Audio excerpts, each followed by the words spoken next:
अगर आज से 20 साल बाद भी आपकी जिंदगी सिर्फ हर महीने आने वाली सैलरी पर टिकी रही, तो क्या होगा? जरा सोचिए।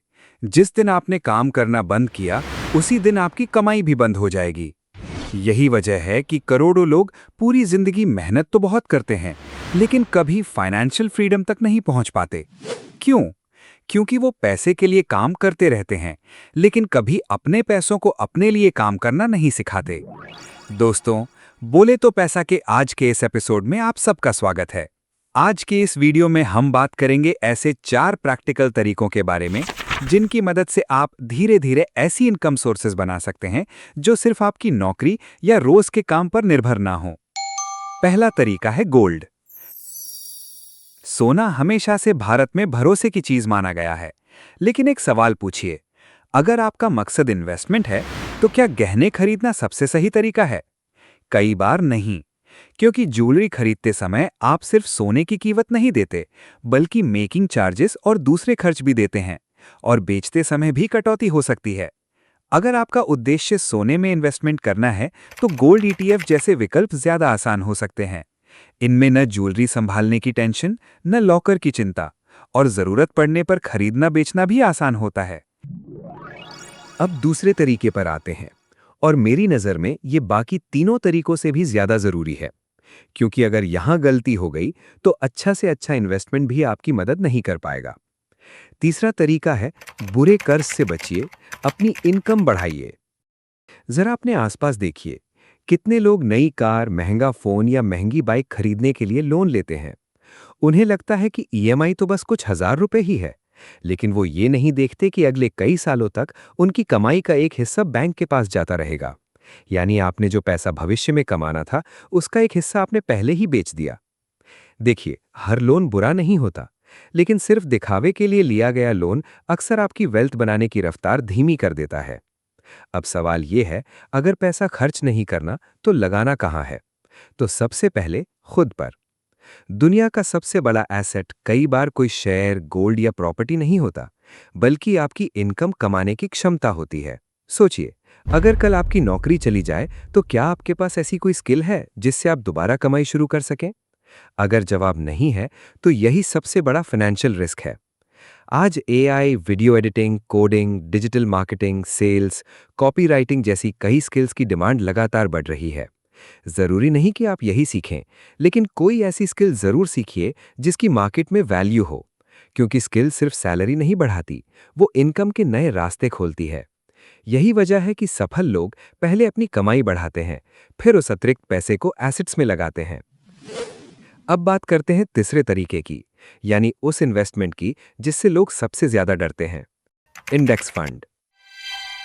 शेयर बाजार का नाम सुनते ही कुछ लोग कहते हैं ये तो जुआ है, और कुछ लोग सोचते हैं यहीं से जल्दी अमीर बन सकते हैं। सच इन दोनों के बीच में है। शेयर बाजार खुद ना अच्छा है ना बुरा।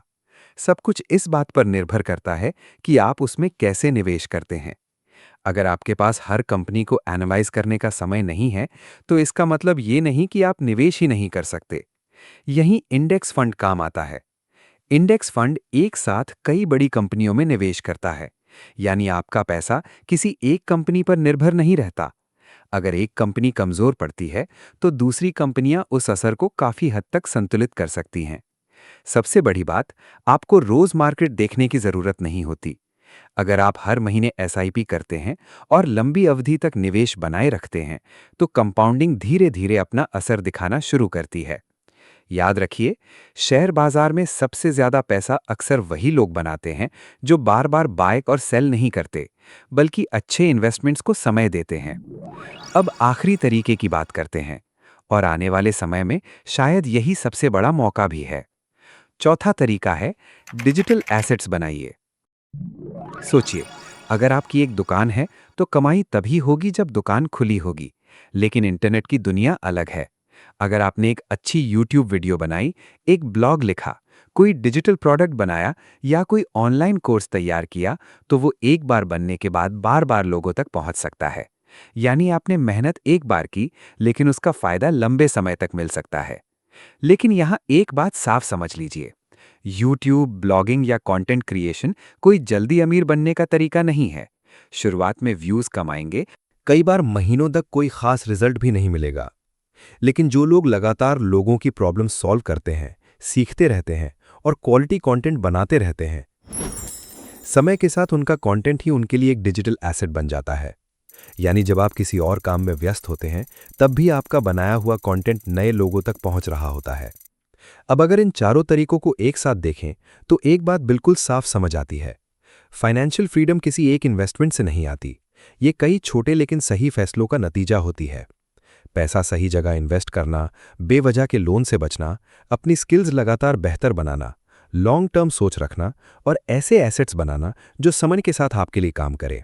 अब सवाल यह है, शुरुआत कैसे करें? तो बहुत आसान।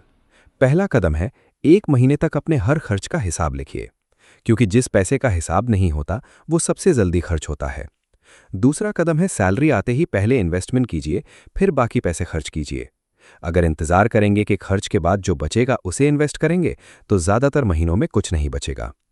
तीसरा कदम है, कम से कम 6 महीने के खर्च के बराबर इमरजेंसी फंड बनाइए।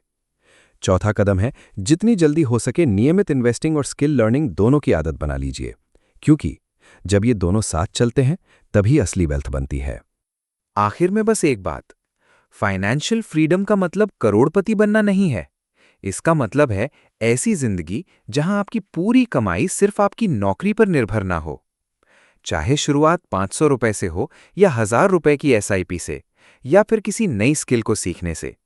छोटी शुरुआत भी आपको बड़े बदलाव तक ले जा सकती है, अगर आप लगातार उस पर टिके रहें। अगर आज की वीडियो से आपको कोई नई सीख मिली हो तो इसे लाइक करें और नीचे कमेंट करके बताइए, इन 4 तरीकों में से आप सबसे पहले किस पर काम शुरू करने वाले हैं। अगर आप पर्सनल फाइनेंस, इन्वेस्टिंग और वेल्थ बिल्डिंग को आसान भाषा में सीखना चाहते हैं तो बोले तो पैसा को सब्सक्राइब करना मत भूलिए। तो चलिए दोस्तों, मिलते हैं अगली वीडियो में। तब तक सीखते रहिए, समझदारी से इन्वेस्ट करते रहिए और अपने पैसों को अपने लिए काम पर लगाइए। धन्यवाद।